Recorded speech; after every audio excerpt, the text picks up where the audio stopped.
in the fell swoop of circumstance, in the fell swoop of COVID, spiritual care providers like me were no longer able to go into hospitals. We had to try to offer succor and support by phone. Those words that I opened with are not actually mine. They were written by William Ernest Henley in 1875. I seldom get to see or talk to the same patient more than once, let alone twice. But there was a time when I actually was able to speak to the same patient, not 4 times, but 5 times in the 29 days that he was in hospital for COVID. I happened to speak Spanish, and he also was a Spanish speaker. The first time I spoke to him, he was having such difficulty breathing and could barely talk. In those circumstances, I usually say, I don't want to tax you. I introduce myself and try to leave some kind of uplifting reflection. In this case, I invoked the love, the light, and the power of grace, that it might lift him and surround him and protect him. The second time I saw my roster, he was there again. That time I was ready. I had gone into my mother's old Spanish prayer books and found something that I shared with him. The third time I saw my roster, he was still there and he was on my list. By then I felt enough of a connection that I went Protestant. I did that sort of stream of consciousness, train of thought thing that some people are so good at doing. They get really chummy with God. And they also get extremely intimate, so you can just go on and on and on about all the things you're wishing for this person to be given in this time of crisis and trial. The 4th time, this would be the 4th week, he was on my list again.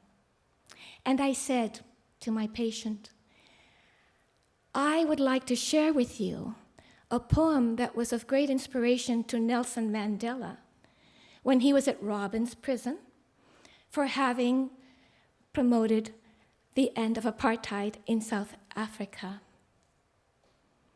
And he said, Sí, señora, I know Nelson Mandela. I said, good. And so I started.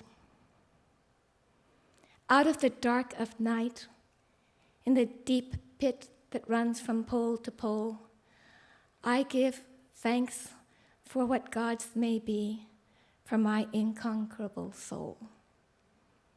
And then I said it in Spanish.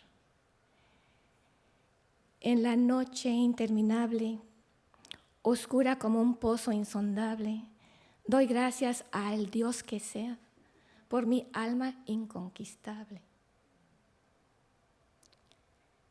He started weeping. He started gasping.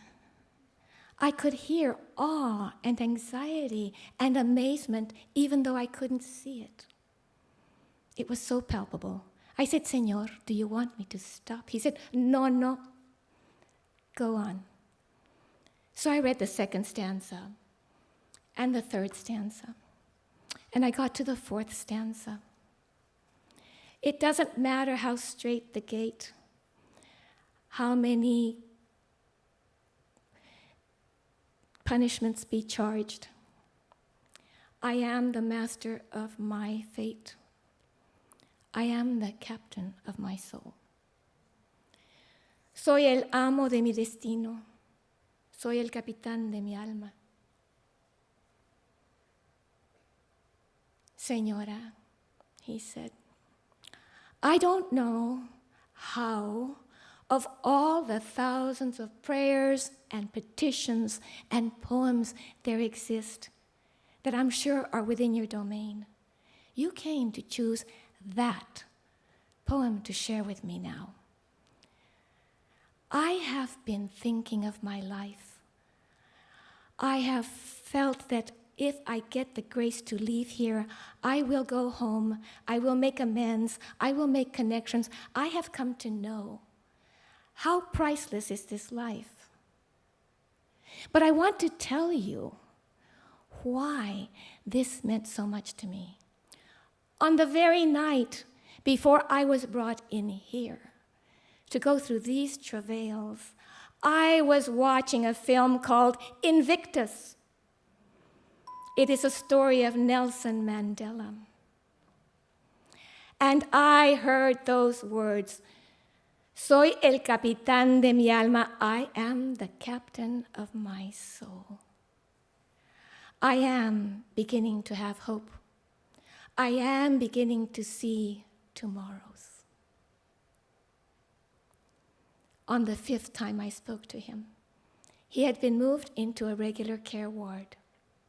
And he shared with me again how much it had meant to him that those were the words that we shared, words that were written in 1875 by William Ernest Henley, that 100 years later inspired Nelson Mandela in his work of liberation, and that decades later would support him, this wonderful man, as he worked and struggled for one more breath, and one more breath, and one more breath. He did tell me that day, "Señora, I don't know how to say thank you, and I thank my God. I have been told that I will be discharged today." In the deepest sense of the word, he had become Invictus, unconquered.